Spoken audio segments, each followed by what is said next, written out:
Hello? I wish I was a little bit taller. I wish I was a baller. I wish I had a girl who looked good. I would call. G'day, ballers, and welcome to the Ballr NRL SuperCoach podcast. My name's Jono, coach of Hungry for More, and we are in round 6, and we're starting to see that the form lines and the roles of the players and the teams are looking set in stone. And with me to break that all down for you tonight as we start to make some key decisions are two of the best, maybe two of the top 4 Mount Rushmore SuperCoaches that we have out there.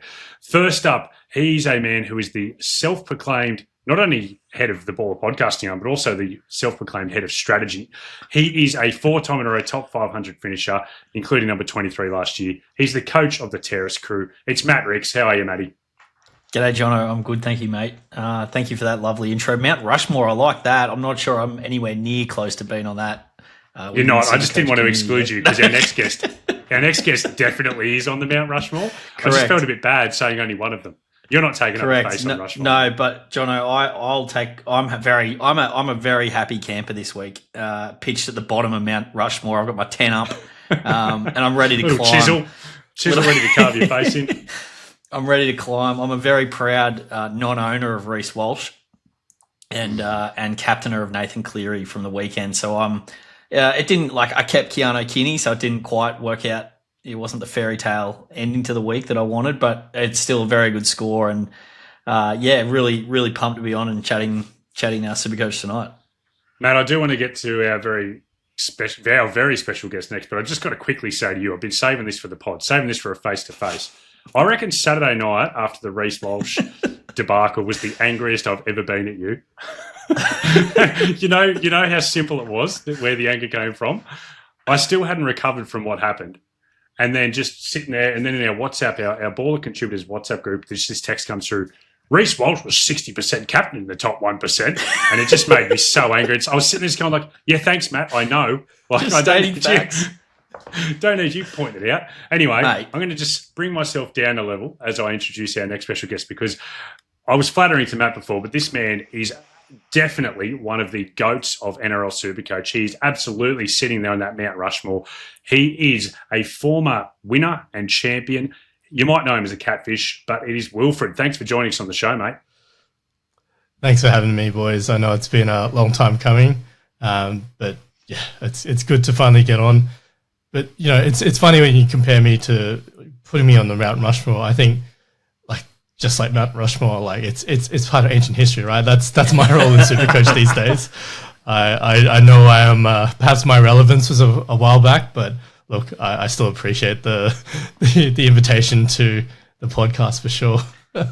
Mate, we stand on the shoulder of giants here at Ballr in terms of SuperCoach content, and there's no doubt that you are one of the OGs of the SuperCoach content community. I know most people, hopefully a few people listening, will have heard your podcast, the SuperCoach Champions, which ran for about 5 or 6 years there. 6 years, I think, in the end. Yeah, and just an amazing go-to for me every week, and it was one of the inspirations for us starting the Pod and then the Ballers podcast, mate. So, yeah, just wanted to welcome you personally as well. And I think one of the really big things that I took away from you guys was the community component. That was the first SuperCoach community that I joined in the Champs Discord. And I met so many great people through there, both online and in real life. And I think it's one of the most enjoyable components of SuperCoach.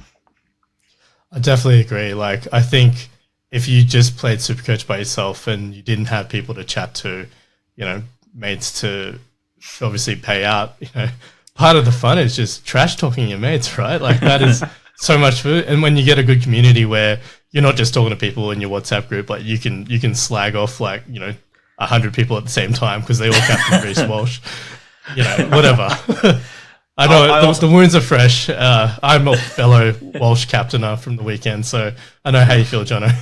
Mate, just horrendous. But look, speaking of community, as always, if you want to be part of the community that the boys are referencing, head over to ballr.live/Discord. It is absolutely pumping. It's just a great place to get in there. Like Wilf said, have a chat about SuperCoach in the game day thread or ask you questions. We love them all coming through, so please get in there and join us. And want to give a quick update on the Ballr 10K League. If you want to check this out, Baller.live, the prize league section. It is the biggest prize for any free-to-join league. $7,500 for first, $1,000 for second, and third through fifth get $500 each. And it's our leader, again, 3 weeks in a row now. Hong Kong's Mongolian Cameron is the leader. But, Matt, big news around the Podfather. You want to give us a bit of an update on how your old man is sitting in the Baller 10K league? Mate, he's just putting us all to shame. He's 4th overall in the Ballr 10K league. He's 40th overall in SuperCoach generally. Now, to be fair to the Podfather, he's retired. He's retired from his career about a year and a half, 2 years ago. So he's got plenty of spare time on his hands. And as Tubes referenced on the pod, he signed Tubes as his personal consigliere to help guide him through SuperCoach. So I'm getting calls from him going, Matt, I know Tubes is ranked 48K or whatever, but he gives the best advice. And I'm like, get that, please. Come on. Look, I mean, Tubes was sitting on his shoulder, whispering trade ideas last week, and his rank's grown. So maybe this is Tubes' role moving forward. No, I like it. I think this is the objective. I'm like the angel on the shoulder. Tubes is like the devil, but the devil has a very critical role to play there. So I don't know where I'm going with that, but Tubes is very good at that. So no, the Podfather's going very well. We're all cheering for him. His claim to fame this year, he started with Simi Sasagi in round 1. So I don't know how much further ahead of the game you can get than that. No, you can't. It's impossible. Well, what do you think, mate? For people out there who haven't joined the Baller Prize League, what are they thinking? I think it's a joke if you're not in there. Like the fact that you guys are offering that for free, like it's an incredible prize. So definitely you got to be part of it. Like I jumped in there too. Not that I'm relevant at all, but I'm in there. So thanks for having me in there. Got to be also not too late, Jono, because we were talking pre-pod about only 2 or 3 years ago that I was ranked 41,000 after round 4 and 28,000 after round 5, which is where we're at now, and ended up coming 300th overall. So there's like plenty of time to climb the ranks and still join, and we want as many ballers in there as possible in the league. Yeah, and it's open till the end of round 7, so still a little bit of time to join if you haven't. Matt, we got some big news about a watch-along this week. What's going on? We do. Oh, mate, well, we're bringing it by popular demand. The Discord has been going crazy. Where are the watch-alongs? What's going on? For those of you who are watching or listening and didn't catch our watch-alongs last year, it's basically 3 or 4 of us who get in a YouTube studio and watch the game through a SuperCoach lens on a Thursday night. So it's a ton of fun. I can't overstate enough how much fun it is. We've put it on the back burner just a little bit to concentrate on some other projects this year, including a bit leveling up our Tuesday and Sunday pods. But Jono, I can't overstate enough how much fun it is and how much fun it is to watch. And I'm really excited that we're going to be getting a bigger community involved in the watch-alongs this year. Yeah, I love it. For me personally, it's my favourite content to be a part of with Baller is the watch-alongs. It's the most enjoyable for sure. It's just a little bit more relaxed. We're reacting to the footy. I also love it as an audience member because I wasn't on all of them with you guys last year. Like I did a bit less on the Baller content last year than this year. And I used to love watching it because I would always purposely set the game up to have you guys about 20 seconds delayed behind me. So I'd look up at my TV, see something, and then look to you guys to see, I know Matt owns Hamole Olakawatu and he just popped out his shoulder. I'm going to quickly flick to see Matt's live reaction. So much drama. I think, the everyone bought in Olakawatu against the Titans last year for a drop ball over the line into a dislocated shoulder. The other one was, remember everyone bought Lehigh and he knocked himself out scoring a try? Or did he even score it in the end? No, I think he knocked it on. I can't remember. Yeah, he knocked it on. So that was great in the first 5 minutes. And the other highlight that I think was that after that Lehigh try that Tubes like rage quit during the show and then came back 15 minutes later with the Dominoes? Yes. A full Dominoes pizza that he then devoured throughout the rest of the game. So, no, it's a lot of fun. Make sure you get on. I think, Matt, you're going to be live from 7:15 on YouTube. You're going to be doing a Q&A before the game, and then myself and CMAC are going to join in a little bit later. YouTube will be the only place you can catch it this week, Jono, as well. So Perfect. Make sure you get there. Yep. And Matt, new feature popped up on Baller.live last week. Talk us through the rankings feature that's now available. Yeah, this is awesome. So this just took a bit of inspo. It's a really simple feature, and it's on the rankings page. You'll see it there on Baller.live. It just lists out the highest projections for the week by order overall, and then you can filter by position, you can filter by club, or you can filter by price as well. And it just gives you the top rankings there, so you can see if I want to go in and see who the highest projected centre wings this week are to take a flyer on an upside pick. It also, Jono, gives you, which is a first in SuperCoach anywhere, the percentage chance to score 100 plus points that week. So, for instance, this week we got Milky Jenkins. He's the number one ranked centre wing for the week with a 29% chance for yet another ton this week, Milky. I'm sure there's a few owners out there who are like 29%. We're obviously doing the empirical projection here, mathematically modelled. So I'll be pulling on his tail this week, hoping he doesn't get another bloody hat trick. We can only hope. Will, for you, a Jenko owner? No, I wish I had that kind of foresight. It's quite painful. Like, I started with Brian To'o, and I was thinking, oh, maybe he's on the left wing, and then obviously, yeah, not quite. And then watching Jenko obviously go absolutely nuts and just pretty much getting all his work and all the tries and everything I wanted when I picked Brian To'o. Yeah, I blame Isaac Tungo. Because remember there was all that doubt over him, and that's why people thought Jenkins had got the spot, and Toto was meant to be on the left and Alamotti on the right. Yeah, that's it. What could have been? No, the Toto thing, and with how Jenko's turned out, is one of the toughest beats in all of SuperCoach. Like, yeah, it was named that way for round one, and Jenko wasn't even named to start that first week, and now look at him go. Unbelievable. I'll tell you what, Jono, there's a Venn diagram, though, this week, and we're made up with a lot of Milky Jenkins listeners, so we've got to keep them on side. We want them coming back. All right, we'll keep it full cream for those listeners. Let's get into our Ballr Blueprint this week, fellas. And as always, we tried to look through the Ballers Only Discord and test the water, see what people want to hear. And the big question this week is, with so many people out there being Reece Walsh owners, people want to know who are the best premium replacements to bring in for Reece Walsh. And if you're not a Reece Walsh owner, you can take this as who are the best premium options to bring into your SuperCoach team for round 6. So going to start off with the fullbacks first. And the most purchased player, I believe, in SuperCoach this week is Tom Trbojevic. So I think it's clear that a lot of people are moving Reece to Tommy Turbo. He's got a baller projection of 89 this week.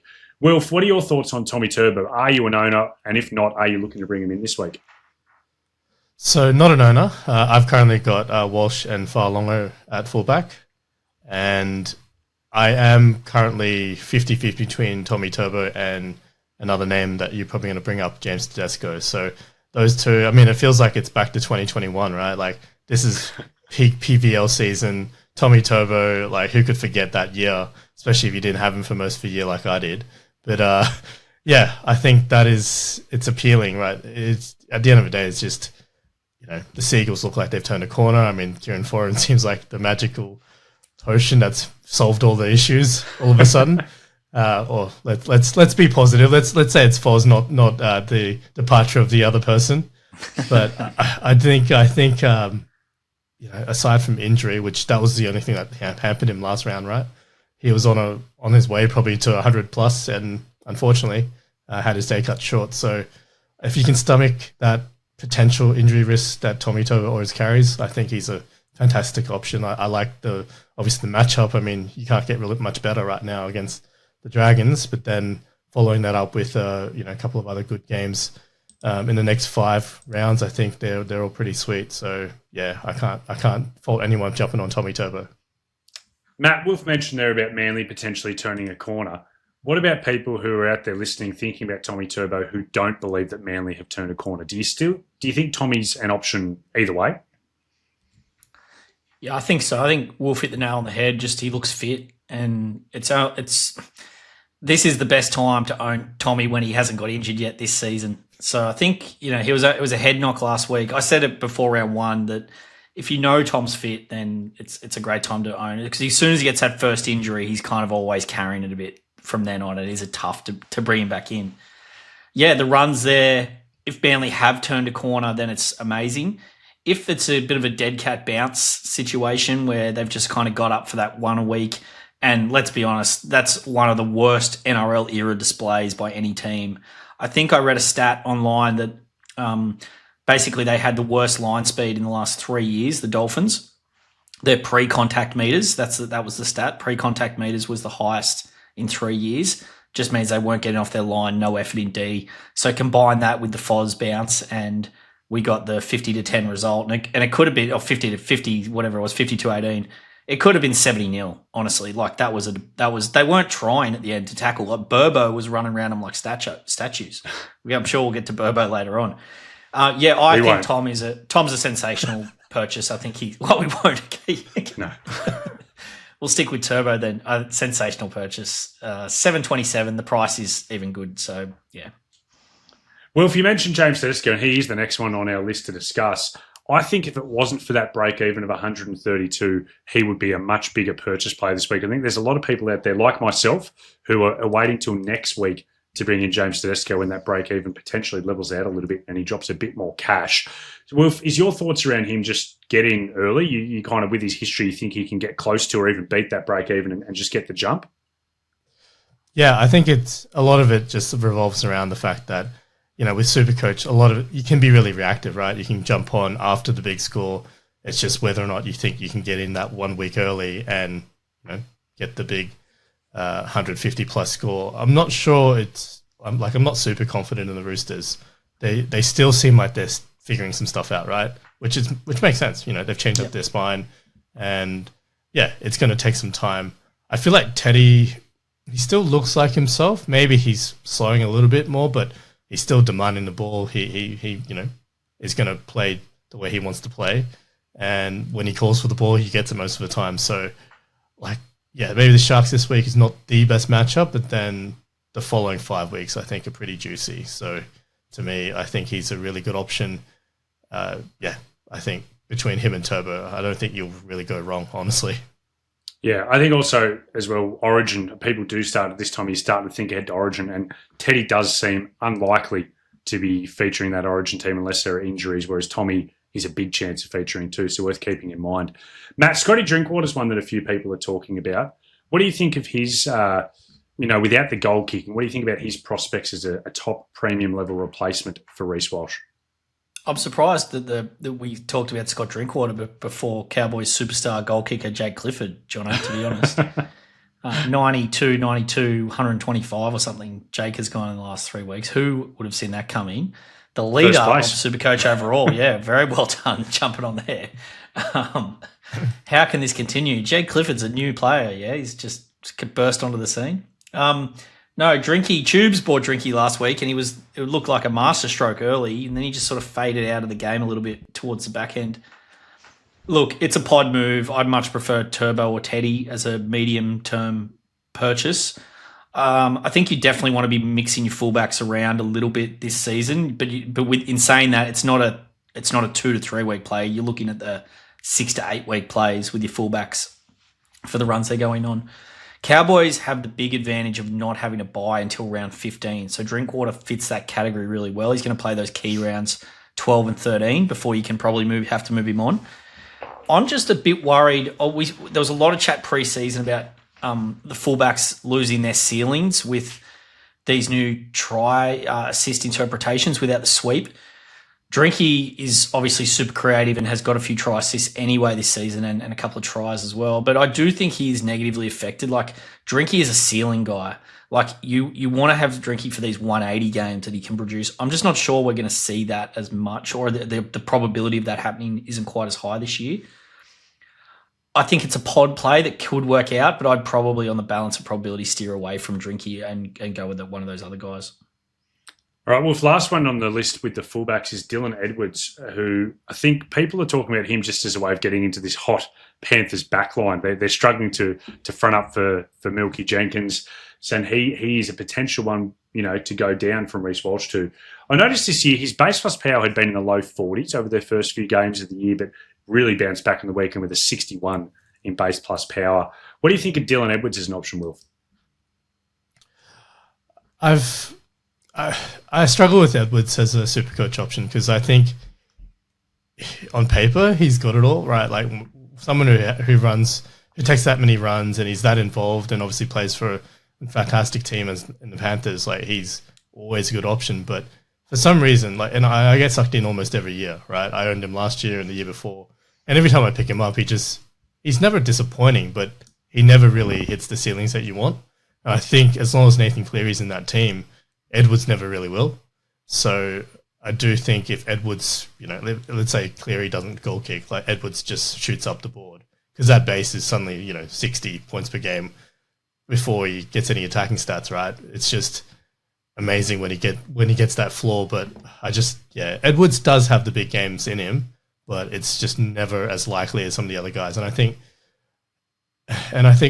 just the idea of SuperCoach, you kind of need to find, the man in each team, right? The guy who is, the Nico Hines of the Sharks, right? Nathan Cleary of the Panthers. There's just the guy who's going to touch the ball the most. Anytime that they need to put on points, that's the guy. Like Drinky, I think is a good choice, except maybe he's now second fiddle to Jake Superstar Clifford. But any other team where, like Reece Walsh, right, for the Broncos, anytime they need points, he's the guy who's going to step up and deliver. I just think that's the guy you need to find, and Dylan Edwards will never be that guy while Cleary's around. So that's the downside to having him, I think, as a SuperCoach option. Yeah, so a little bit like Matt on the Ballr podcast, just can't get through a play without Matt wanting his hands on the ball, without wanting to have his comment on the player. And speaking of which, Matt, I believe you do want to comment on Dylan Edwards. All I want to say, Jono, is hearing Wolf wax lyrical about Edwards and the role in the team and how important it is that Nath needs to be out. I'm like, this is exactly what I think. And I just realised that I actually probably just formed that opinion from listening to Wolf over the years. So it's good I can just come on here and the people can just listen to me and know it's probably come from Wolf. All right, let's get down now to a couple of halfback options, because obviously Reece Walsh is a fullback, but with a lot of people having 3 fullbacks and running one in the flex, bringing in a halfback is a serious option this week. The first one, if you don't know, and I'm never going to throw to you guys, Nathan Cleary. If you don't know Nathan Cleary, do that this week, and then I'm going to move on to our next player. Nico Hines, who is 19% owned. Nico is just the accumulator. He's had 3 100-plus scores already this year. He's actually out-averaging Nathan Cleary, who I just said is one to absolutely bring in. The only question marks around Nico is not his ability as a footballer, not his ability as a SuperCoach player. It's the fact that they have a bye next week, and then they have another bye in round 12. Matt, you are a proud Nico Hines owner. What do you think? Yeah, I started with Nico, thank goodness. I threatened to sell him. I got laughed off the pod one week for that, thankfully, and then took notice. So held him. It was just a masterclass. It's gonna have to be a disclaimer anytime you talk about Nico that you say they've got to accumulate. He's an accumulator. Can't be said. Can't be talking about Nico Hines' SuperCoach game without talking about his accumulation skills. Look, I think this is a really tough decision for SuperCoaches. Tough game against the Roosters this week. Obviously, he can score well any game. Into a bye. His break even, Jono, is 18, roughly, I think. I think I would probably wait. And I say that as an owner, so it's probably unfair. It's tough for me to be objective there.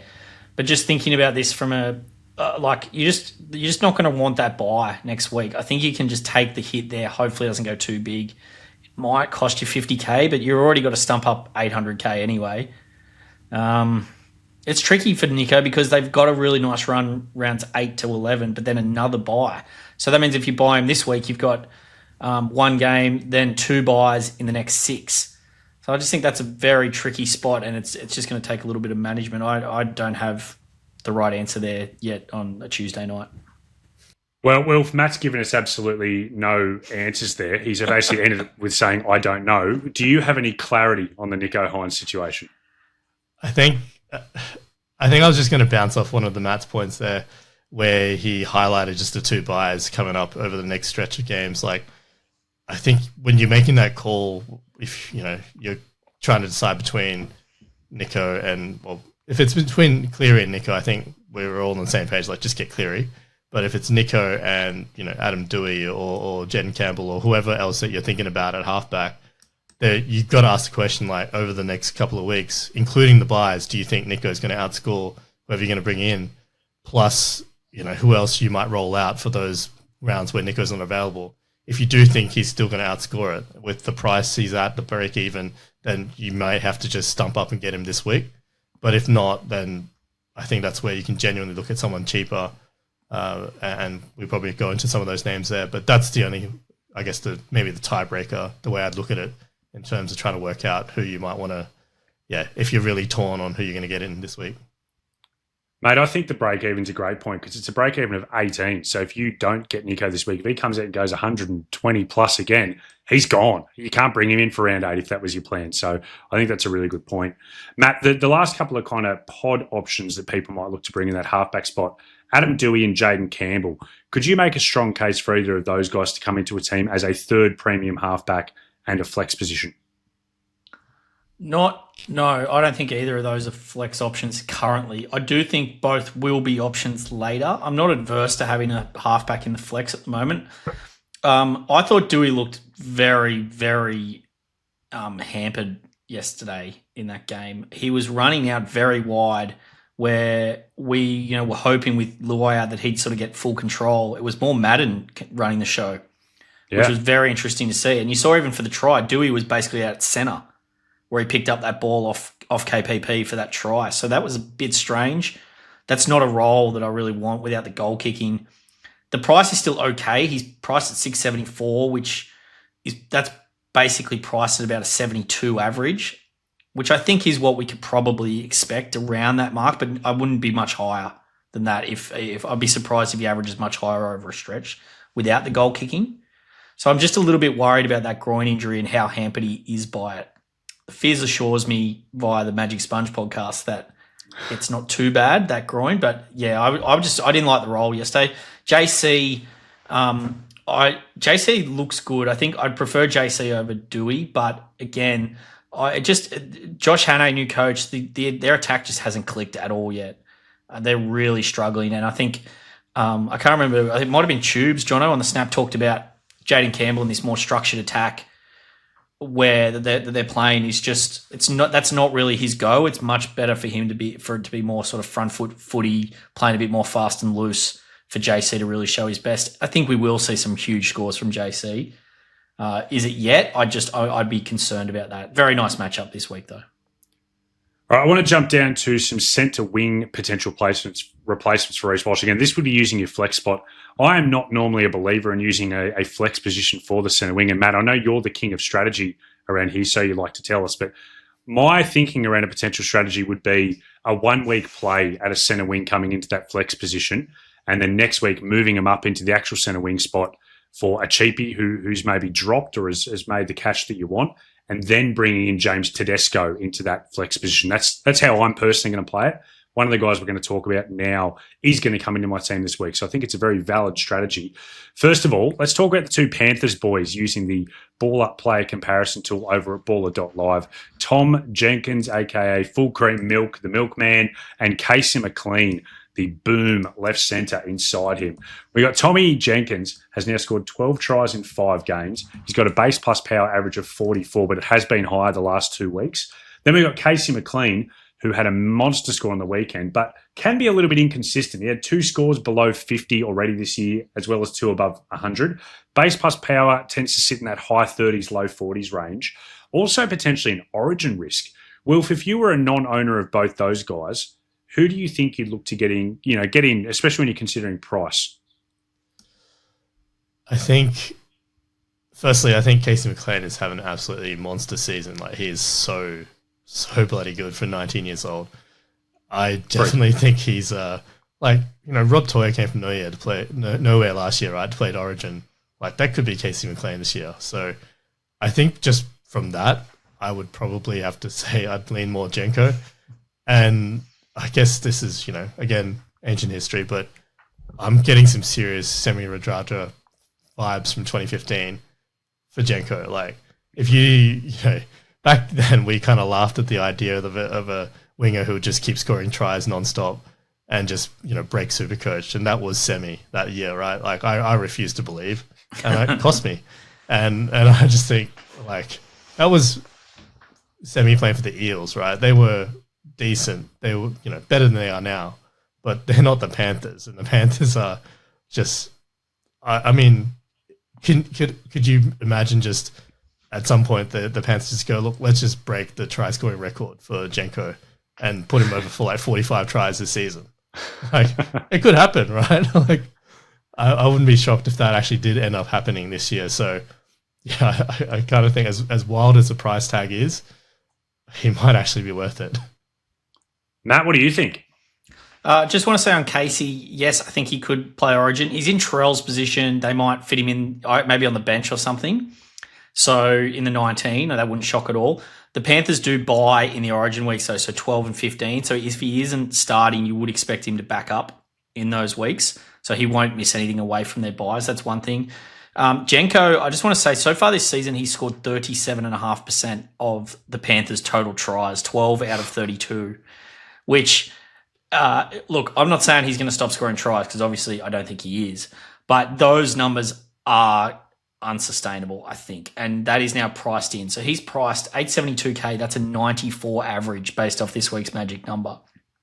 I think this presents a great opportunity to non-owners to try to use that cash to make ground on. Everyone up the top has got milk. That's basically been the way to get to the top this season. So I'm going to take it as an opportunity to go away from milk and just hope that normalizes back. I think our model has him in for about 23% of Panthers tries, which is still ridiculous. No one else in the league is that high in terms of in try percentage in force. So even if we see a normalization back to that rate, hopefully we'll see a regression on Jenko. In saying all that, he's still the highest projected center wing for the next 5 rounds just because he's in for the most tries in the best team. And yeah, so it's going to be a scary watch, and he's got a huge ceiling now. So yeah, I'm not going to begrudge anyone buying him, but I do think there's opportunity to go against him to hopefully catch up. And Casey McLean is a good option, and with a little bit of insurance, he's the one who hopefully is passing him the ball. Yeah, which he has been. He's improved his passing so much from this time last year. It was almost a bit of a meme. Jenkins couldn't score because McLean wouldn't pass him the ball, and now Jenkins can't stop. All right, I want to now use the baller player comparison tool to compare a couple of the Roosters options who you could bring in as a Reece Walsh replacement at the flex position. We got 2 who are quite popular this week. We've got Mark Nwangani Tawasi, and Robert Toya, who Wilf mentioned earlier before as a big breakout last year. Mark break even of 61. Base plus power average of 46.5 this year, courtesy of Baller.live. Robert Toya, break-even of -5 after a couple of big games in a row, and his base plus power is in the low 40s. Matt, what do you think of those 2 options? Are both of them good, and do you have a preference? Both are good/excellent options. Bobby T just come of age. Like, I was at Magic Round last year, Jono, which was, close near to a year ago now, and that was his coming of age party, where he put 145 points on the Finns in a game they dominated. He looks stronger.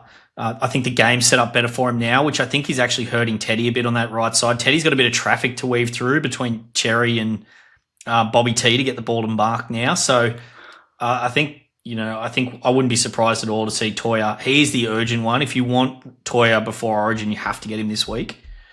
He definitely will be in Origin, so that's a point to make about him. So but the price is right for him. 636K is super cheap, super good value. So yeah, great option. Mark is probably someone who I'm more interested in just because 40K extra. He could play Origin. I think he's a candidate for the right wing spot, but I think Turbo is probably favoured there, just given his history but he's got to stay fit until then as well. So I think Mark's the one you want over the bye period there. He could do a lot of damage. You don't have to get Mark this week, but I think he's an excellent option this week at 675K. We saw what DWZ did to that Sharks left edge last week, scoring a hat-trick in a badly beaten team. Sam Stonestreet's decision-making is not fantastic. So, yeah, it really could be a Mark party out there this week.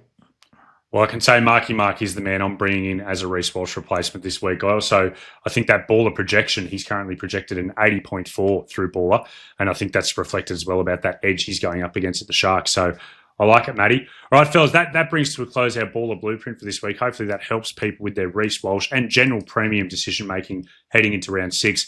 Let's get into our positional analysis now, guys, and we're going to start off with the hooker position. There's really not too much to analyse this week. We've got Brandon Smith is making his return starting at number 9 from the Rabbitohs, which is good news for 26% of SuperCoaches. Wilf, what are you expecting to see out of Brandon Smith as he returns to the NRL in terms of his role? I think he's probably going to build into it. Obviously, maybe he's going to start around the 40, 45 minute mark. I just don't see him getting to be a big minute player. He's never been that. He's never really had the fitness. I don't know how he is right now. I would imagine not the greatest, since the nature of his injury probably meant he couldn't do much, fitness work. So that is a little bit of a concern. I guess if you started with him and he's in your team, you stuck with him. And the good thing about SuperCoach, or bad thing if you want to look at it that way, you get a couple of free weeks to have a look and then downgrade him to him when he's on the bubble. Yeah, I think it's good analysis. And Matt, what about Harry Grant, also named to start after coming off with an injury last week? Are you at all concerned about how that could impact his running game? I'm just a little bit concerned about Harry generally. I'm not going to worry about trading him out just because I don't think there are that many better options. Brayley's going great, but he'll play Origin too, so I would have thought. I think he's surely streets ahead of Robson at the moment. I will say that if you're running a dual gun hooker strategy, and I know a few teams are, Dan Ricks, I think I'd be very tempted I think SuperCoaches, aside from Walsh, people are struggling to free up cash. And I think that's going to be a prevailing theme over the next month, where we're going to want to get these gun players into our teams. We're just not going to quite have the funds. I'd be pretty keen to get one of my good hookers down, and I think it would be Harry over Brayley at the moment, down to a cheese, whether it's this week, next week, or when cheese is on the bubble, to free that cash up, because I just don't think you need that cash at hooker. We're going to get to pre-Origin, and then after, where we're going to be running 2 RFs in our 18 on the bench, because that's the most stacked position this year. Obviously, we're going to want a fullback. Obviously, we're going to want a halfback. So all of a sudden, you're just running out of positions for your bench. So you don't really want a hooker who is a premium price, I don't think. So I think that's probably the main thing I've got to say about hooker if you're running that dual premium option. It's great advice. All right, let's get down to front row forward now. We're going to start off by talking about the 2 front rowers who have the biggest break-evens of anyone in the position, Payne Haas and Jackson Ford. So Payne Haas has a break-even of 129 minutes. He played 55 minutes on the weekend. 129 minutes? That's a big break-even. It's a big break-even. You have to play a game of 2/3 just to get there. 129 points. He played 55 minutes on the weekend, only had 6 points from power stats. Wilf, are you a Payne Haas holder, or did you sell? And what do you think people should do? I held and I regret it. I think he's probably a sell. Unfortunately, it just looks like he's going to be managing that AC joint. He keeps talking about, like, you listen to him in interviews and he says he's going to be sweet. Like, he'll be fun to play through it, but he's playing through it, but just not producing for SuperCoach. And I think that's what it boils down to. I think, good friend of the show, NRL Physio, he's talked about it. I think he's got a couple of posts up on the socials where he breaks down in history where Payne has just, dropped 10, 20 points on his average while he's recovering from this AC joint injury.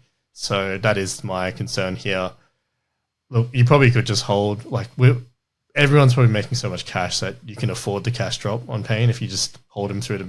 He's not going to let you down, right? He's still going to get out there, put up semi-solids. I think that might be his worst score for the next couple of weeks. So it could only get better from here, is my guess.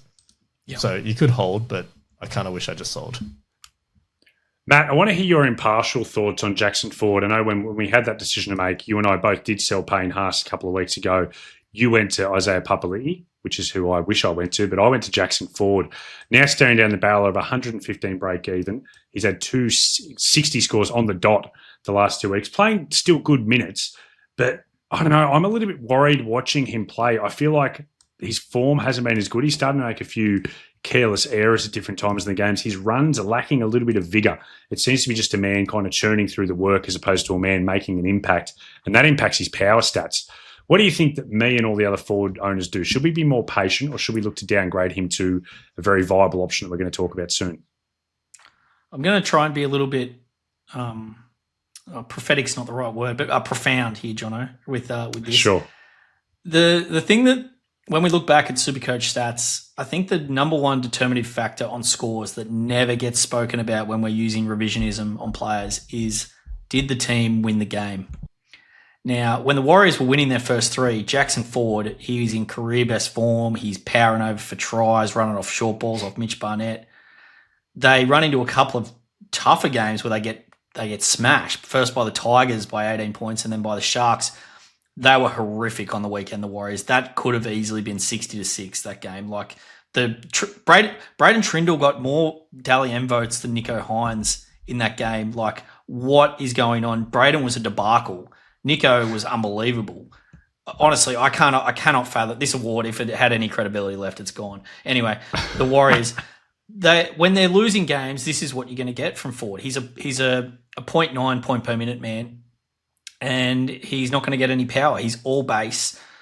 You need the winning games and getting some points on the board where he has that chance to get a few more power and attacking stats where they're on the front foot. He can get a couple of offloads. Then you can get him up to sort of that 1.1, 1.2 ppm with the chance of some attack too, because we know he can score a try. We've seen it this year already. We've seen it throughout his career. So I think I would just take those couple of games on the chin, trust the minutes. The minutes are the big thing for him. They're still there. Mitch Barnett injured. There's no risk of these minutes. So I think if I'd bought him, I'd be holding, even though like there's nothing to get excited about. Alex Twal is the hot boy at the moment. So I'm sure we'll get to him in a bit. But I'm just not sure. That feels very, very sideways to me, that trade Ford to Twal. Well, there you go. I'm looking at making that trade this week. It's currently in the Hungry for More squad. And my thought process around is, first of all, it's 120K discount. Matt, you spoke about how funds are a little bit hard to come by at the moment. There's not too many cheapy prospects on the horizon. So that's part of it, is getting that 120K in the bank. But also the dual is handy. Twal, you can flip around. I also could see Twal being a genuine second front row forward for the rest of the run home. He's got great bye coverage. They miss round 12, but they play all the other major and mini bye rounds. So I don't know. I understand that it could be looked at as a sideways trade, and maybe it is. Maybe I'm making a mistake. But that cash, and I do think he is a guy who his role looks fantastic. And it's not just the role, it's not just the minutes. It's the impact he's having within those minutes. We're seeing Alex Twal bending the line back and throwing offloads. That hasn't been his game his entire career. He's a guy who usually sits at about a point a minute, and he's only been getting kind of 50 to 55 minutes throughout the most majority of his career. So I'm really impressed. I think he's on the young supplements. I think Hudson Young stored him out for some young supplements, got that protein up, and I think he looks fantastic. So I'm looking at making that trade. Wilf, what do you think of Twal? I really like Twal. I wish I made the Haas to Twal trade, but I was just going to actually push back a little bit on the Ford thing. I think you talked about Twal having a good buy coverage and things like that. The Warriors have a great one. They cover the first two buy rounds as well. That's true. And to Matt's point, like, they have had some tough games, and probably this week is going to be more of the same. But then Titans, Dolphins, Para. I mean, those are the three games that you're probably going to get, what Jackson Ford from rounds 1 to 3 again. So it might be a bit of short-term pain, but a bit of a longer-term game plan there, and you might find another way to Alex Twal because he's pretty cheap. That's one thing I will say. But yeah, just thought I'd throw that in there, a bit of a devil's advocate there on Jackson Ford. What do you think about Twal's role and minutes moving forward, Wilf? Like, Benji obviously has a ton of trust in him, and he's given him the license to offload. Would you be surprised to see that change? Like, would you think that is his role now? He sort of plays him till he's tired around that 65, 70 minute mark, and then he can mop more up if he has to? It's a tough one, isn't it? Because, like, all things considered, Benji's still pretty young as a coach, right? We don't know his habits. He, I think, for the most part, he is going to do what it takes for him to win, right? So if the Tigers start losing, that's when you might see his role change. Yeah. And right now, all of last year we saw Terrell May be the guy with the long minutes, and he was fantastic for SuperCoach, but it didn't really get the wins, right? I think that's what we've got to keep that in mind. Like, right now, the Tigers are doing far better with this current setup. So, May more of a impact player, lower minutes, but still great PPM, which, he's a monster. And 12, just is an absolute machine. So I think it's going to keep going until it doesn't work anymore. It's probably the way I'd look at it. So when it comes to the Tigers, how long does that last? That's the big question. But yeah, I think, at the price, you can't really go wrong, right? And he's got a good low break even. So worst case scenario, you make a bit of coin for a couple of weeks, and if it doesn't work out, it doesn't work out. John, I'm going to have to start calling you the front row flipper. We talk about flipping fullbacks. You just flip front rowers. That's what all the best super coaches do, isn't it? Front row flipping. I feel like I'm going to bully you out of this trade now. Look, I am talking to two of the best minds in SuperCoach, and you both are saying are on the side of caution. So I'm going to take a second look and think about it, but we'll see what I do. I'm getting Twal, by the way. I'm buying him this week. It's just I'm trading Trey Mooney to him, not Jackson. Okay, not Jackson Ford. Yeah. Just we'll talk about training. I just want to. Yeah, I was going to say I might actually be training Keon over the 12 as well. So it's not a 12 thing. It's more of a who you're trading out, perhaps. Yeah. Yeah, no, fair enough. I just want to quickly talk about Terrell, mate, because Wilf, you mentioned about his PPM. His PPM this year is absolutely elite. He's got the second best base plus power in the comp at 75.8, and the man has only played one game of 60 minutes or more. Guess who he's behind? Alex Twal has the best base plus power of anyone in the comp. But Terra, mate, only 49 minutes in the weekend, busted out a huge score. He looks explosive. One thing that I think with Terra, watching him this year, mid to end of last year, he lost a little bit of his power, and he started to become a guy who just churned through base and played big minutes, which is what was getting his SuperCoach scoring up. This year, those power stats have come back, and it makes me wonder if maybe Benji's looking at it as a more effective way to use Terrell, and that's why Twel's getting those big minutes. With all that being said, Matty, break even to 91. Could you still look at bringing in Terrell May as a pod? He's only in 6% of teams. Not this week. No. His price is nice. I'd still, even though like the utilization is good, I still think the best is yet to come from Terrell. He looked a little sluggish. We know he had a really disruptive off season where first he put on 20 kilos, then he had to lose it. Then he copped an injury. So he didn't play any trials, and then he was a bit slow to start the year. I thought he looked amazing on the weekend. By far and away his best game of the year. 90 points, all in base power. Just incredible. In, 49 minutes? Like in regulation, 49. I think 54. And then 53, yeah, okay, including golden point. But yeah, who does that? I think I just want to see it again. There's no rush. I think Twal's a better buy this week. In saying that, you do have to be very careful if you do want to get someone like Terrell in. Front row is not somewhere where you want to have all your bank. So you can only really have maybe because we've got Aramaho. Like it makes it really tricky. And yeah, it's a good point, John. Like I'm going to consider this because Terrell is someone who I really have my eye on. But if I've got Twal, then I don't really know where to fit him because even with the duels, the second row slots, which we'll get to, are so valuable. With we got Couchman and Lasardi there. We'll get to that in a bit. But yeah, that's really thrown a little spanner for me. I think not this week for Terrell. I think we can wait a week. But the price is getting really tempting. I would like to see another 5 to 10 minutes though. Wilf, I want to get to our last two front rowers just to quickly discuss. I think we need to go too in-depth with these guys. Jesse Colquhoun and Trey Mooney. Jesse Colquhoun had a 40 in 38 minutes on the weekend. Trey Mooney, only 42 minutes is in his return game. Do you think both of those guys are okay now to either upgrade or downgrade and just move on from, or do you think they've still got a little bit more juice left to squeeze? I think Trey Mooney is a tough one because early on, it looked like he could actually be, like a season-long third, fourth front rower, but that seems like it's drying up pretty quickly.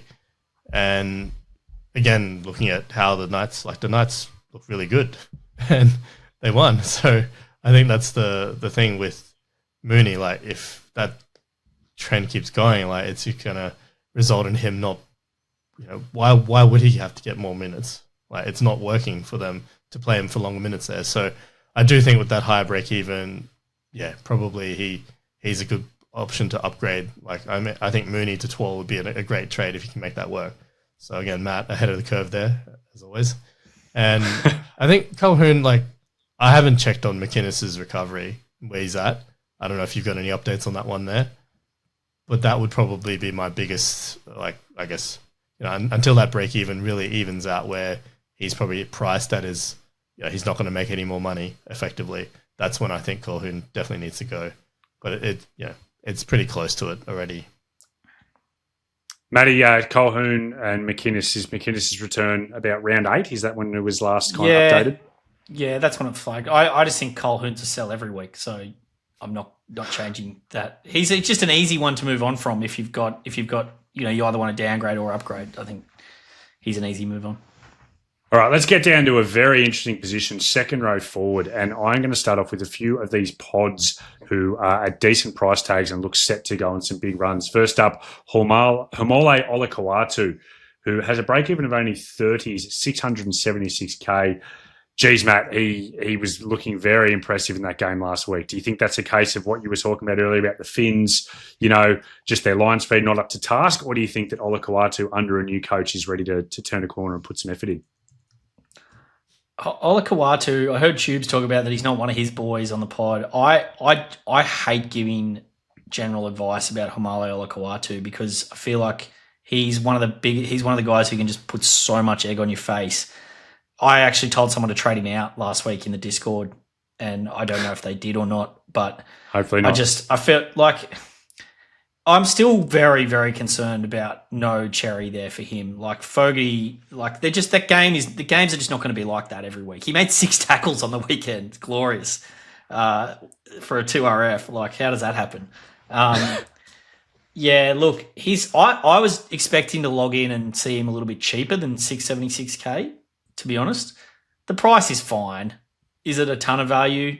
I don't think so. I'm not going to be going anywhere near Homole, but it would not shock me whatsoever for him to put a great run of games together. The fixtures are there. He's up and about for Foz. If that keeps going, then there's no doubt he can go on a huge run. So I wouldn't talk anyone out of going to him. I just personally probably prefer others. And like I said, there's basically one extra premium slot you've probably got for 2RF. So you just got to be very careful there with Lasardi due back. You've got to have a plan for 2RF.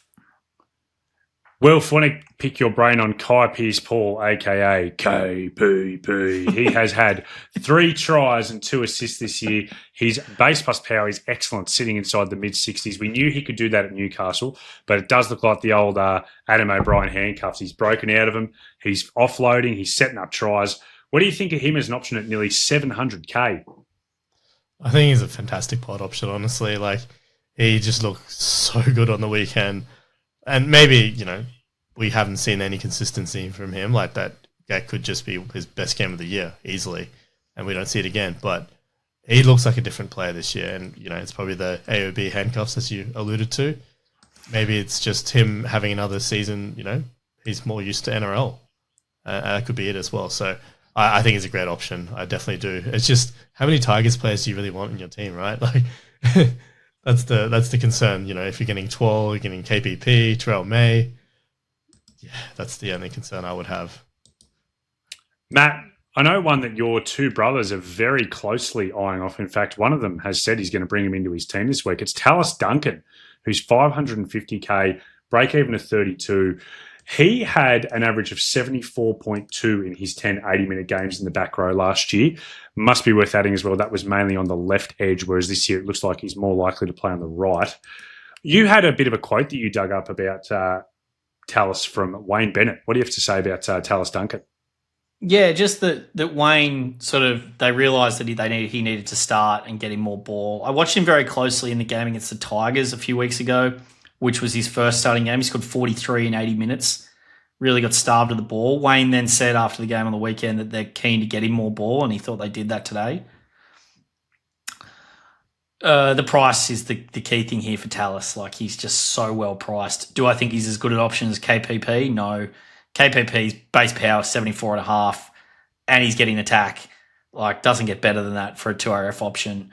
Tallis needs a little bit more attack, probably than to match these premium guys.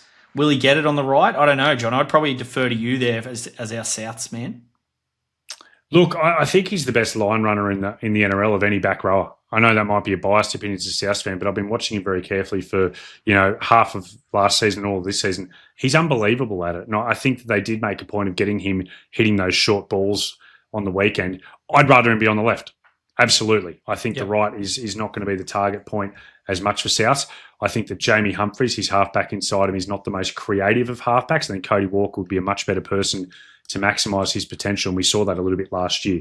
With all that being said, I think the price is fantastic, and I couldn't fault anyone for jumping on Tallis at 550K. Is he as good as KPP? No, he's not. Is he within 100? Is he better than the 140K price tag difference? Potentially, yes, he is. So I think he's a good one. Another Rabbitohs I feel like rower. we've got to give a shout out to Guru for the KPP, Johnny. You do this every It's single the week. best. We never credit the Rugby League Guru for his very deep KPP. Oh, he's it's the a best glorious KP. it's a glorious way to say the three initials. Absolutely. David Fafita, another Rabbitohs back rower. I've seen a lot of people, Matt, both online and in the Ballers Only Discord, talking about selling David Fafita. They're feeling very frustrated after his score on the weekend. He had 42 points in 66 minutes, came off the field with blisters. A try assist is his only attacking stat of the year. He's averaging 57 in base plus power, and that includes that game on the weekend. Rabbitohs playing all three major bye rounds.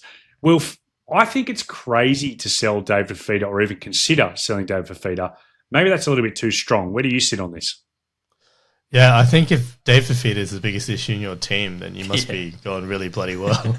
I haven't thought about selling him at all. Like, you talked about how you'd rather Tallis Duncan be on the left. I mean, that's literally where Dave Fafita is, right? So And he's in he's in the prime real estate there, and we know how good he is for SuperCoach. Yeah, sure, there's some... he's not been at his potential, to put it lightly, in recent times, but he's in a great spot. I definitely think when you've got Trell on your outside and Cody Walker feeding you the ball, like, you're going to get some attack at some point. So, yeah, he's still cheap. It's not like you're gonna, it's not like you need to cash him out for money or whatever, right? So hold him. He's probably not playing Origin, and he'll cover all the bye rounds. And at some point, if he crashes over a double, like, I wouldn't be surprised at all. So yeah, I'd stick fat with him. They're gonna demolish a few teams as well, like with this attack, like coming up. I think it could be starting this week with Penrith, and he's gonna get some attack there. So I'm fully. He's 532k. Like, what are you selling? There's just nothing there. If he's 750k, I can understand it a little bit, but you're giving it away too cheap. Matt, Jacob Preston's one that you own at 643k, break even of 113. He looks hampered by that injury, doesn't he? Is he a hold or a sell for you this week? Mate, as soon as I got up this morning, I got the Magic Sponge podcast, and I was like, well, okay, searching the transcript, Preston, the 53-minute mark it was. I went straight to it. And it left me with more questions than answers, Jono, I've got to admit. I was hoping they were going to say, yeah, this is just going to stick and he's probably not going to improve for a while. PCL could go, blah, blah, blah. But they kind of said it'll just keep getting better. And then I looked at his data from the weekend. He had 52 in pure base in a badly beaten team without any power stats. Now, this feels a bit like this Carraz thing as well from a couple of weeks ago with his shoulder, but even though it's his knee. If he's going to keep improving, he's just too cheap to sell. I think I've got to hold him to get back. I would not be going near him as a buy currently. The Dogs look shambolic. Galvin's that week one, he looked awesome outside Galvin when Galvin was feeding him. And Galvin's running around like a headless chook. So that I don't know how well that bodes for Preston, but I feel like if I'd make that trade, I'm giving up a lot in terms of giving up a trade and potentially still one of the top 3 2RFs. So I kind of want to give him the chance to come back to form. And if I have to take a cash hit there, I will. I have looked at what trading him out looks like this week with what I can do, but I just don't like the look of anything yet. So if there was something perfect where I could get it, then I might consider it, but I'm going to hold tight for now. Wilf, last one I want to talk about at 2RF is Joe Chan, the fix-it man. He's now got a break-even of 74, so it's above his price point. He's obviously been doing a great job for owners. He's been super playable. Do you think it's now fine to sell him, or do you think another attacking, bump could be on the way? It's really difficult because I think if you bought into him, especially if you got him last week and you missed the initial price bump, like, you must have thought he could keep it up, basically, right? Like, a Timu, Elisa Katoa type situation, just living off, Jerome Hughes's coattails. But, he was doing it, right? And it's not like he's scored horribly since then. Like, it's not the massive score you got previously, but he's done all right. And a lot of it's just through base and power. So it's a really tough one. I honestly hate to do this, but I don't genuinely know. Like, the draw is not bad at all. Like, Warriors, Raiders, Bunnies, Dolphins, and then Tigers. Like, that is pretty solid. So it's a really tough call. I think it comes down to, do we believe Joe Chan is actually good and he'll capitalize and he'll benefit from Jerome Hughes continuing to feed him. I think if the answer to that is yes, then just hold fat. Like, if you don't think he's going to keep it up, then sell, cash in. I think that's probably what it comes down to. How much do you believe in Joe Chan? Yeah, and honestly, with every passing week, I think I believe a little bit more. He's genuinely playing good NRL football. So credit to him on how much he's turned it around. Well, let's get down as a to non-owner, halfback. Jono, can I just say something as a non-owner of Chan here quickly? I feel like I've got away with it a little bit since that 128, that he could have scored more. He's been on the cusp of a line break a couple of times, close to a try on at least 2 occasions, very close.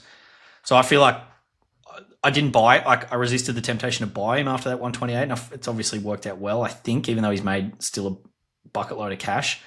But yeah, I would have no problem. I think it's Wolf's right. Like, it's if it fits your trade plans and he's your way to get all these upgrades that you want, and you don't think maybe he's going to keep it up, but I think you've got no problem seeing a 60 average ongoing from Joe, if not better, if he can really break out with another attacking game, if he starts feeling himself like he did that night against the Bronx. When the chip and chase started coming out. Yeah. All right, let's jump down to halfback now. Wilf, I'm carrying Ethan Sanders, and a lot of people out there are carrying Dan Atkinson in a halfback 2 slot. I have a lot of regrets about taking on Sanders to start the year. What do owners do? There's no easy jump to the big guns now. I think a lot of people had the war chest a few weeks back, and if they didn't use it then to get up to a Nathan Cleary or a Nicho Hynes, they probably don't have that kind of cash. What the hell do they do, Wilf? That's a really, really tough question. I think this is where you almost, you might have to use the flex position, as gross as it sounds, to maybe work some magic, right? At some point, as you've done, as you were suggesting, Jono, before about, getting a centre wing in your flex for a week, right? And then one of the centre wings who might be fat and ready to go, trading them out the following week, and then using that cash to then upgrade Sanders or Atkinson or whatever. I started with both of them at my halfback spot early on. This is why I'm doing horribly. But I was able to, in the course of those couple of weeks, rounds 2, 3, 4, I've got, I turned him into Cleary and Dewey, and actually I've got Jen Campbell as well now. So I've got the triple halfbacks. I just picked the wrong one, right? I should have got Nicho Hynes.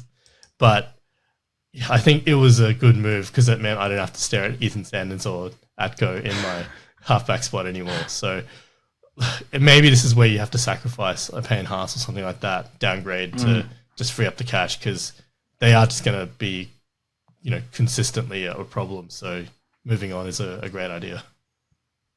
Yeah, and one of the potential options is going to be maybe to downgrade them in a couple of weeks and maybe have someone else goes on a big run with an Appa Twaddle. But Twaddle not named with an AC joint injury after his 2 tries in 26 minutes, his debut on the weekend. So that option is no longer on the table for SuperCoaches either.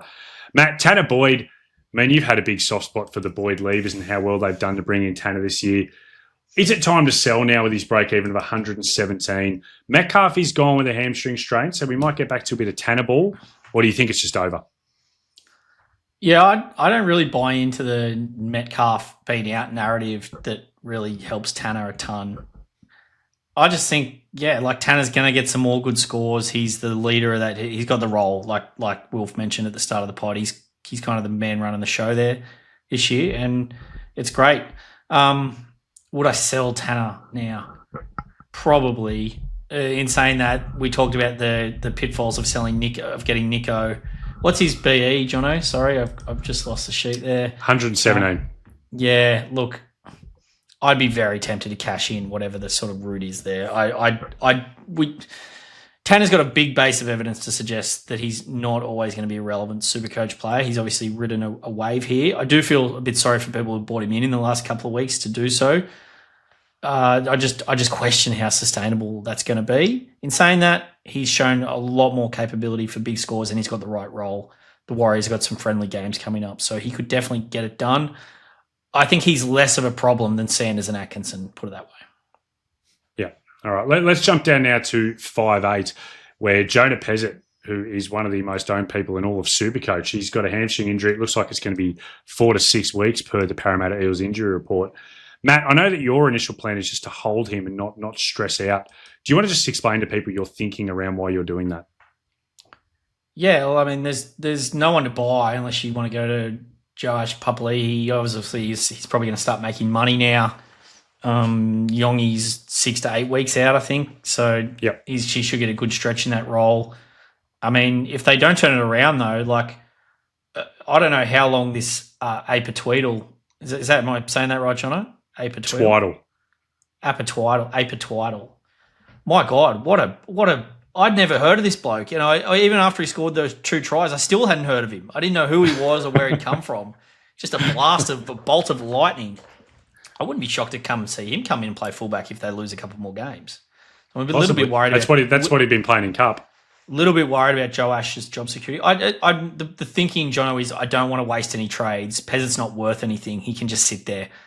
Like, I'm in a very luxurious position of owning Jackson Purdue, which is basically the only 5'8" that's worked out so far. So I just am reluctant to move on someone who's 360K with no obvious option to go to. Even if I go to Joe Ash, I'm only making 60K.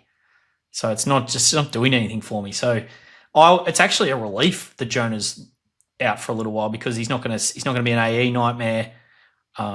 He can just sit there and just rot. It doesn't matter. And then if a good option comes along, if Fletcher Sharp comes good and we want to get him in our team, we can move him to him. Or, you know, there's heaps of options. I just don't feel forced to trade out someone who's injured and not playing, especially at 5'8".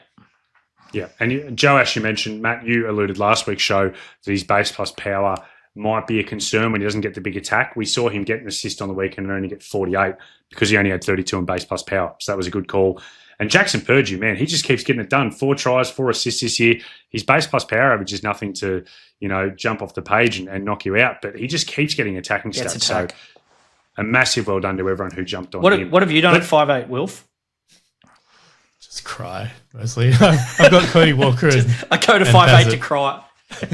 Yeah, I've got the Cody Walker Peasant combo, and like no word of a lie. I actually looked at Cody Walker to Jake Clifford last week, and I just thought, nah, Jake Clifford, surely I can't do that. And yeah, I wish I did. Yeah, right. Look, honestly, I'm obviously just I'm stuck now, and obviously Cody Walker. I mean, he's just doing what Cody Walker does, right? And as you've talked about, I think at some point they're going to explode and they're going to put 60 on a team. So I'm just hanging out for that. Hopefully it's this week or next week. And, like the Raiders aren't going great and then the Dragons next week. So there is a chance that Cody Walker could have a big game. But I'm looking to basically get out as soon as possible. It's a scary position. But you're right. With Peasant not being named because he's injured, like that solves one of the AE concerns I had.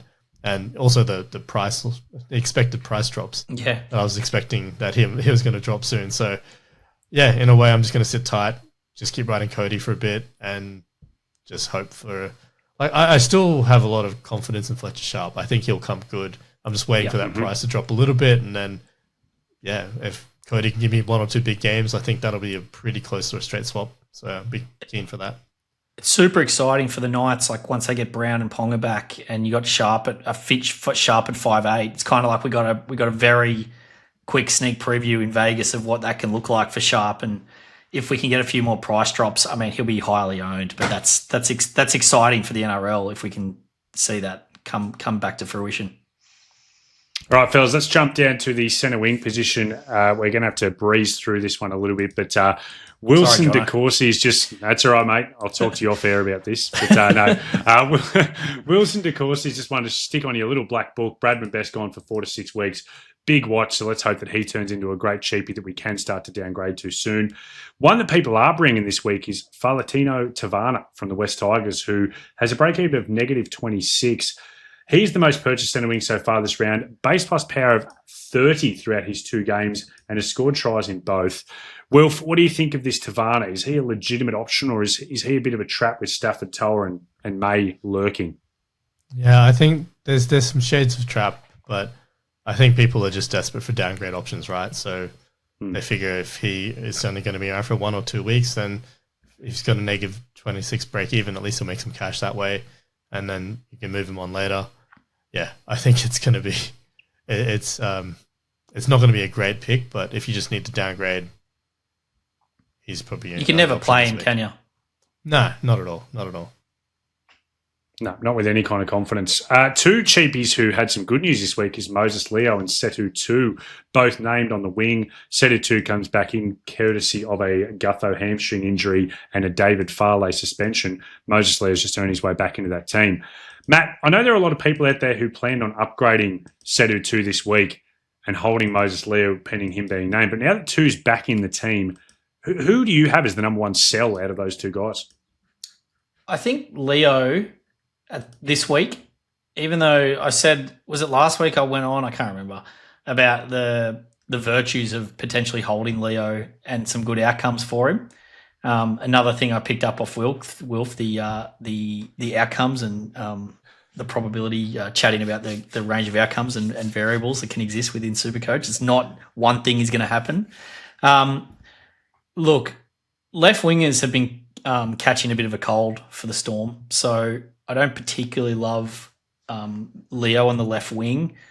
I wouldn't be confident playing him. In saying that, it does increase his chances of a ton, which he's off to the races cash wise if he can jag that. So I don't think he's an urgent sell by any means. I just kind of want his cash, 318k. As silly as that sounds, it does just enable. I want the slot. I want a centre wing, especially with Herbie out this week. I really want to get another premium centre wing in. So he's my ticket to them. 2, you may as well keep because he might actually hold that spot as well.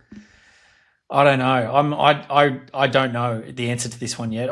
If I can afford it, maybe I'll keep Leo just because it does seem he has better job security than 2, but he's worth more, and that 60k could be valuable in the next couple of weeks for me. So yeah, it's really, really tricky. I think Leo has more upside, 2 better base, less job security. Don't know. Sorry. I think if you could play, you could only play Leo out of the 2, right? You couldn't play 2. Well, yeah. I mean, Leo's just got such a low floor. I mean, it's just the upside, though, isn't it? I mean, you get the dropout. You get the dropout if he does go so bad, he becomes your worst player in your 18, he drops out. But it's just the upside. We know that the ceiling's there because he plays for the Storm. Couple of higher price guys I want to talk about. Trell Mitt is the first one. He's at 706k, break even at 59. It's just, we spoke at the Rabbitohs left edge before. I said to you, Matt, pre-pod in the green room, I think there's a chance that Trell Mitt is the best centre wing in all of SuperCoach outside of Milky Jenkins moving forward in terms of what his role could be. He just gets attacking stats all the time. He's just so good at it. His power game, not just from a SuperCoach perspective, but real life. He uses his power to get people open outside. And Alex Johnson just breaks the line. He gets line assists. I worry for your team about not owning him, Matt. What do you think about Trell? I just want to congratulate you on that for that lovely news flash of Latrell Mitchell being a great player. Really providing the deep insight there for our audience. Yeah, I'm super worried about not owning Trell. I had sort of have ummed and ahed about bringing him in this week, and I still might. The problem I've got with Trell, and this strategy never works out for me for some reason. I hold off because of buys like 6-7 weeks from the buy period happening because I'm worried about their schedule. Trell is going to be a hard sell come around 12 because he'll miss 12 obviously through Origin where they play the Cowboys that week. Then they buy into 13. Then he'll miss 15 because he'll be in Origin again. Then they buy in 16. So he buys 12, 13. He misses 12, 13, 15, 16. So he plays one game in 5 weeks. So you can't hang on for him for that period. So in saying that means I'm buying him for 6 games now. And I think that he will be a top 5 averaging centre wing over that period. So and it's scary at 50% ownership that I'm against. But I think that I can take him on potentially with someone like a Casey McLean who does play all those games over the Origin period. He's not going to be a trade out there. But I do. If you said to me now, I do think Trell out average him. It's a headache. Is it a headache though? Because you just trade him out. So this is what I mean. Like it's a really tough strategic decision, and maybe I'll have to step down as head of strategy, Jono, until I can figure it out. Yeah, we've been giving us a lot of not sures tonight. So I'd be very interested in Wolf's take on that because it is a very there are a lot of people who don't own Trell and are facing this same problem. Yeah, as a fellow non-trail owner, I've certainly regretted it. I mean, he was in my team all preseason, right? And then Me too, last yeah. minute, I don't know why, but I turned him into Bread and Burns, and then I traded Burns out like right after he got hurt. So I'm missing all the great games here, right? Like I had him for one good game, and then that was it. So yeah, it's not been a great year for me. It's painful, but I think if you're putting it like the way you laid it out, man, I think it's a good analysis in terms of how you broke it down. At the end of the day, as you've highlighted, you think he's going to be top 5 over the next 6 weeks. You think you also might be able to match someone like a Casey McLean who's going to come close, if not match him, plus have the ability to then, most likely play more games over Origin. So you're not going to trade him out afterwards. So I think you've answered the question there, right? Like you have someone who can come close and yeah. Does that make sense? Logically, it makes sense. Yeah. I think if you can't watch Rabbitohs games the next 6 rounds because you don't have Trell in your team, there's a non-logical reason to just trade him in too. I don't get too scared watching Trell, even though I know he can destroy me. I saw poor old Aman. Poor old Aman didn't buy him and then updated his trade plans so that he could get him this week. And as part of that updated trade plan, it meant not getting Nico on the weekend. So shout out to Aman. Very rough. That shows you, just be careful with those mid-round trade changes for the week ahead. You never know what can happen. Next one I want to talk about, Simi Sasangi. I think he's still a trading target, fellas. People are bringing him in. He's got a -2 break even. His job security got even better this week. Savage is out. The great Jed Stewart has come back into the team. Still no Matt Timoko in sight, mind you. What do you think, Wilf? Simi Sasangi still a buyer if people missed the boat now at 585K? I think he's still a buy. Like you can't deny the form at the moment, and as the price is still good. Break even's there. Worst case scenario is you trade him out a couple of weeks later, but if he's going to continue the form he's in, he'll be worth it. So can't fault anyone for getting him this week.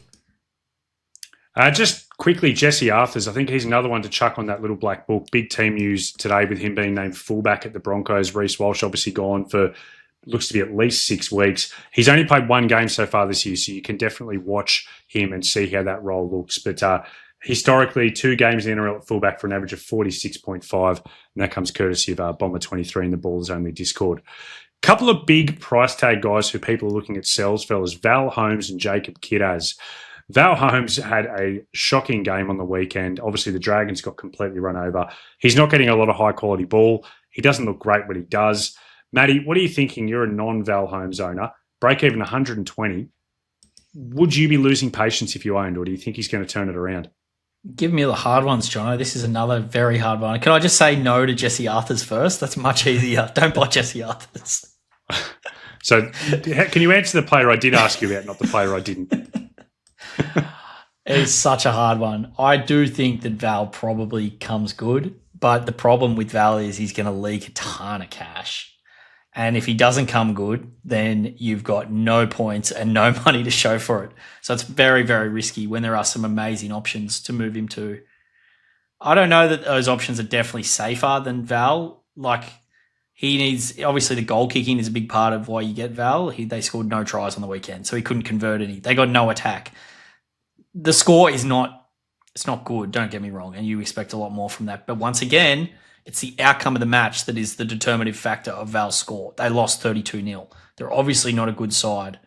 So that is the chances of that happening again are high. But they are playing Manly this week. It's going to be a tough game for them. But I think there are still good outcomes for Val. I'm glad I'm not in that position personally, but I wouldn't be rushing to trade him out. It really comes down to how, the outcomes with how much cash you're going to lose. And are you just, if you think that, the Dragons are going to keep being terrible, then I'm going to jump ship now. But I mean, this guy's got so much pedigree. He's been doing it for so long. I think we have to expect that he'll bounce back. Yeah, I'm with you. I definitely hold and expect that quality will come back. What about Wilf Jacob Kiraz then? He has a break even of 77. He's dropped down to 670K. His base plus power was a little bit back on the weekend, had 56. Looks like he's going to have Bronson Cherry inside him this week, which Believe it or not, Bronson Cherry actually was one of the guys with the new stat changes, was actually found to get a lot of extra try assists from passing to his outside man. So might be a good thing, but it is a tough matchup against the Panthers this week, Wilf. Yeah, so I started with Carraz and I've held him all throughout. And I think similar to the Jake Preston thing you were talking about, Matt, right? It's an injury that he's dealing with and he should only get better as he goes, right?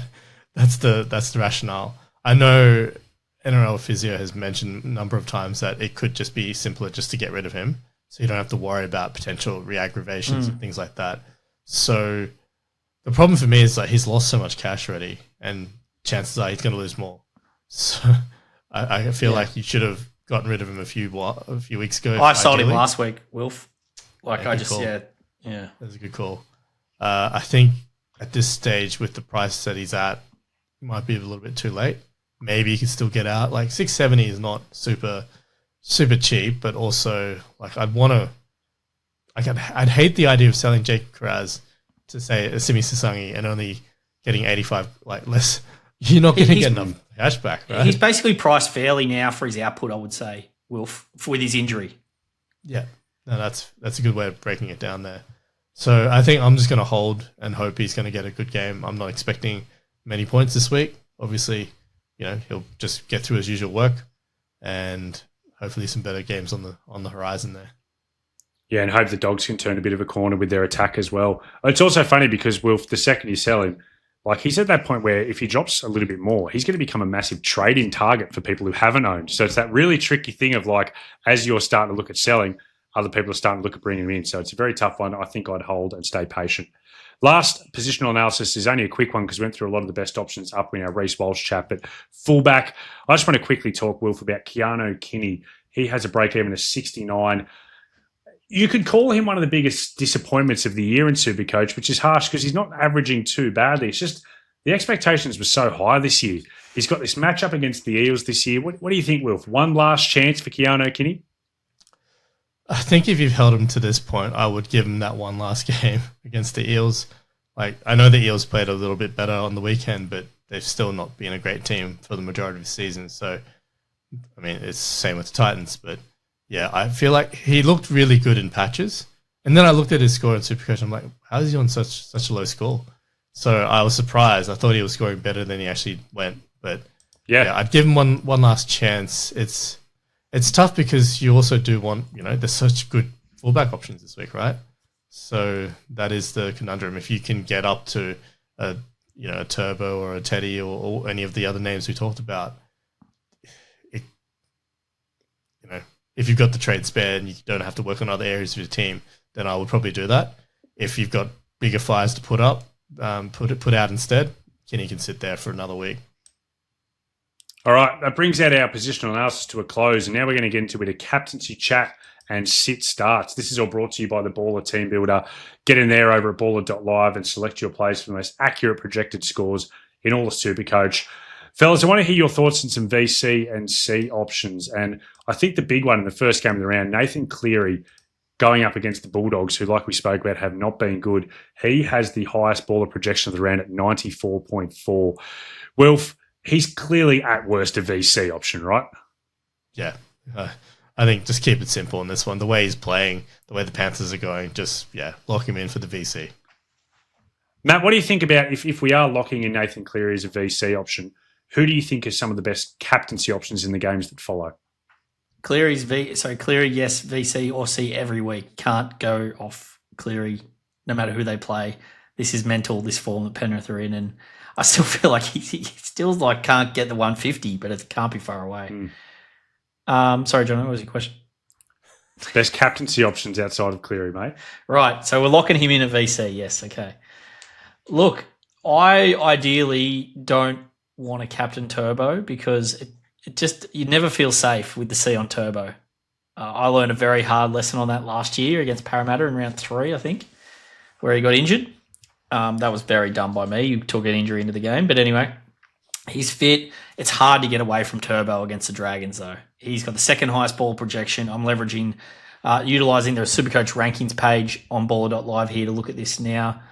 Jono, he's got the clear highest projection of 89 with 32% probability of 100 plus. So I think I'm looking there. The other option is obviously Suafai Longo, who I was pretty steadfast on not selling him last week, and the vast majority of SuperCoaches didn't sell. A few jumped off, including the Podfather. So we'll see how that works out for him this week. He might be buying him back, hopefully. I just love the role. We saw it again on the weekend. They had no ball, but every time they did have the ball, the Storm, he's the man they look for. I feel bad for Hughes and Munster. They just don't have a lot of options to throw it to at the moment. And Sua's, by default, the one that they're hitting out the back time after time. And he's just electric. My kids don't even know his name. They just call him the electric guy. It's just so apt. He's completely filled with electricity when he gets the ball. I love the role. He's one of the only two players who can get him over the line, him and Brick, so everything goes to them in the red zone. I think that he's projected 82 for this weekend, 25% chance of ton. And, yeah, I think he's a great option. So I'm going to be tossing up between him and Turbo. Just going to throw out there another one. I think Teddy would be a good option for people who do bring him in against the Roosters. Sorry, against the Sharkies in that game. I wouldn't hesitate to consider Teddy as a good captaincy option too. Last one is just some sit versus starts. And I think centre wing is going to be tricky for a lot of people who own Herbie Farnworth this week because a lot of people have either 4 or 5 centre wings in that slot. Herbie Farnworth on the bye. Wilf, if you, obviously Tom Chester, I think we're just locking in as a play every week now with his elite base plus power. It is still the third best of any centre wing in all SuperCoach. But of these other cheapies around, Moses, Leo, Ciatelli, Fayamani, Setu 2, Big Mac, Macassini, who do you think would be the best of that bunch to play in your team? I think Macassini's got the best floor. It's just I don't think he's ever going to get an attacking stat. So if you're expecting, somewhere between the 45 to 50 mark, then, lock him in. I really don't like the idea of playing Fayamani. He just doesn't look good, right? And she's, crushed over a few times, once. But aside from that, I have very low. Doesn't look right, does it? No, but at the same time, he's probably got the best matchup this week. 2... Potentially, it's so hard to trust the Dragons or the Titans. We're talking about cheapies from the centre wing from 2 of the worst teams in the comp, right? It's slim pickings. I think this is where maybe, despite all the other good purchases in other positions, you might actually want to prioritise centre wing and actually try to sit as many of these cheapies as you can. All right. Well, Jono, I think quickly, I agree. Just quickly, a conundrum I'm going to have, and I'm sure a couple of other SuperCoaches at least will have, playing one of these cheap centre wings versus a Paseka. What would you do there? I always like to chase the upside with these guys. So I think for me, I will be playing one of the cheap centre wings. I like a lot of the cheap guys have decent matchups this week. So obviously Setu 2 goes against the Seagulls. Fayamani goes up against the Eels. Macassini up against the Knights. They're all matchups where they could jag a try. So for me, when it comes to those guys like a Paseka who might put out 50, you'd be confident he's going to get around between 45 to 55. Give me the upside every single day of the week. Do you agree with that, Matty? Yeah, I think so. I've got to pick between Faimani and I have to play Macassini, and I probably with my trade plans I've probably got to play Macassini, and obviously I'll be playing Chester. I've got to decide between Faimani and Paseka. I've got it on Faimani at the moment. But there is something to be said about that safety of that floor, which I think Paseka does have now. I think he's a 50 to 55 floor guy. I think he was definitely crook that game against the Roosters. So, yeah, I don't know. I think you're right, though. I think you have to hope that this is the week for a double for Faimani. Yeah, he hasn't even looked like scoring a try since round 1, but let's hope so. The only thing that looks less likely is me making a decision, Jono. So... Or passing up on a player during the analysis stage. No, there's no chance of that, obviously. This is my part. Jono, I'm the self-proclaimed head honcho, mate. If I'm going to talk, I'm going to talk. Fellas, that brings our analysis out to a close. Obviously, just a reminder as well, head on over to YouTube on Thursday night. Check out the Ballr watch long. It's a lot of fun. We'd love to have you around watching and getting your questions into the Q&A and just bagging us out generally during the actual game itself for our opinions and our takes on the footy. And also, as always, please do get on to our socials, Ballr NRL and Ballr SuperCoach on all your social feeds. We really appreciate, we say it every week, but we do genuinely, massively appreciate everyone who follows, likes, subscribes, comments. It continues to help the Ballr brand grow. So thank you to everyone who does it. Wilf, mate, absolute pleasure to have you on tonight. I've got to say, going back into the days of even NRL SuperCoach Talk.com, for any people out there who are old enough who were playing SuperCoach that long ago, mate, back in those days, I remember sitting around asking you questions. You're always so generous with your time. And you are one of the Mount Rushmore goats, and it's been a real pleasure to have you on the Ballr podcast tonight, mate. Thanks so much for that, John. I really appreciate it. Thanks again for having me. Look, I think I just want to say I'm in awe of what you guys are doing with Ballr. It's so good to see, and I'm really excited to see how you guys can continue growing. And yeah, good luck, Matt. I'm rooting for you to, again, another top 500, if not better, finish. You've got to keep that going, right? Cheers, Wolf. Yeah, ideally, I'd love it. I'd love another top 100, same as last year. And yeah, I mean, it's looking good. I mean, Jono's the one to catch at the moment, but yeah, I'll do my best filling in second place behind him at Ballr Towers. Matty, bring us home. You beauty.